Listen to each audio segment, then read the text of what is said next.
So Laurie, I mean, I might even start from a, slightly theoretical perspective here. We often think that capital markets and free capital markets, that capital will flow to where it's needed most.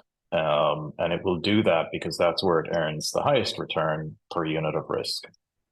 Now, that model, that theory only works in the absence of market failures. In other words, if everything we care about is priced in. Think of the climate crisis, or think of the human right that is water and sanitation access. Those elements aren't properly priced in the market.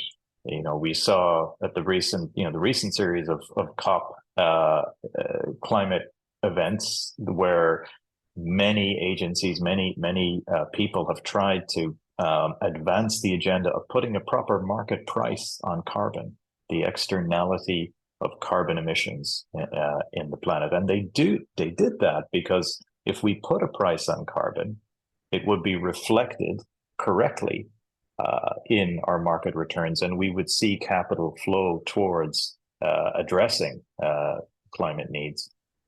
What we see in the water and sanitation crisis is that the externality, the market failure, is such that free capital is not flowing into the space. And it's a lot of money that's needed. It's between 100 and 200 billion per year until 2030 if we were to fully solve the water and sanitation crisis. So where does impact investing come in? Why we need impact investing is we need investors who care not just about risk and return, but who care about a third dimension as well, which is the impact or the effect that their investments are having. And that's totally rational. Sometimes we see, particularly in the current political discourse in the US, that it's irrational to allocate to impact or ESG investments. You should focus just first on risk and return. That's incorrect. It's totally rational for an investor to care about risk return and the impact that their investment is having.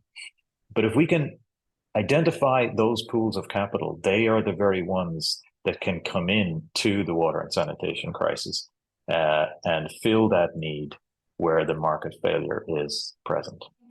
Just in addition to what Paul said, we know that it's not only impact investors who can solve the crisis, that we know that philanthropy and donations have a role, that government has a huge role to play. It's just that the capital in the space is not enough.